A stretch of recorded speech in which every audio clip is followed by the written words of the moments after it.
Ano pa rin ba siya?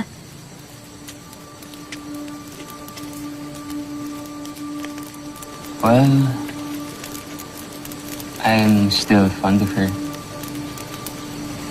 Mutual decision kasi yung breakup namin. And I feel like we still have some bitterness about it. Alam mo kasi nangyari sa love story niyo. Kwentuhan mo naman ako. Teka, bakit parang interesado ka, Joey? Hindi ako interesado, no? Eh, kung ayaw mo kong kwentuhan, edi wag. Okay, fine. Sumat mo talaga. Okay, so... Nung una... Okay naman kami ni Zoe. Nagsimula pa lang kami sa careers namin. Both driven, very much happy. Okay naman pala kayo eh.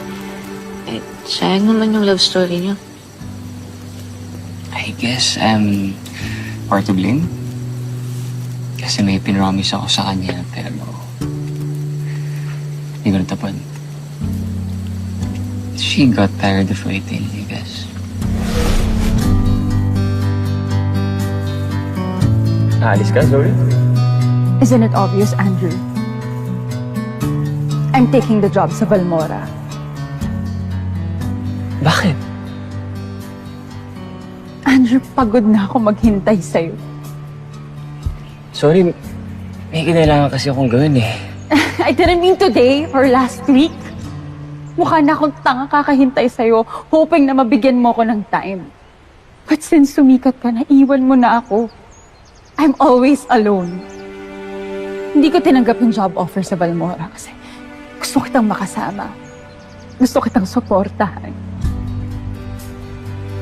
But it's been a while since sarili ko naman yung iniisip ko. Okay, anong gusto mong gawin ko? I can leave that job. Please, lahat gagawin ko. Huwag mo lang ako iwan, Zoe, please. Don't you get it, Andrew? It's too late. Pagod na ako. Gusto ko naman maging masaya. Nandiyan na yung ride ko.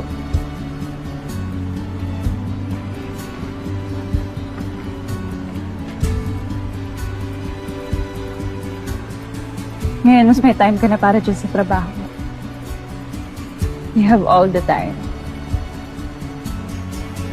Have fun, Andrew.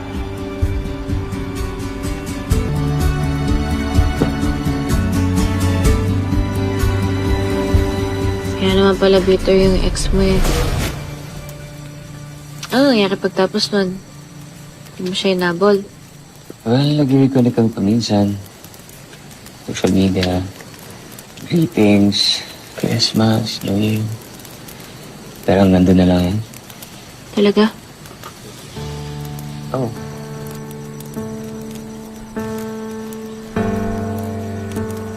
Hindi ko pa rin siya nasagot yung tanong ko eh. Mahal mo pa rin ba siya?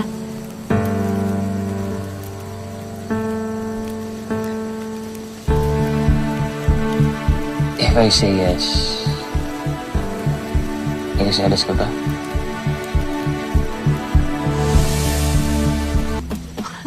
Ba't naman ako magsiselos? Hindi naman kita totoong boyfriend. Sungit mo talaga yun, no? But okay, to answer your question, past is past.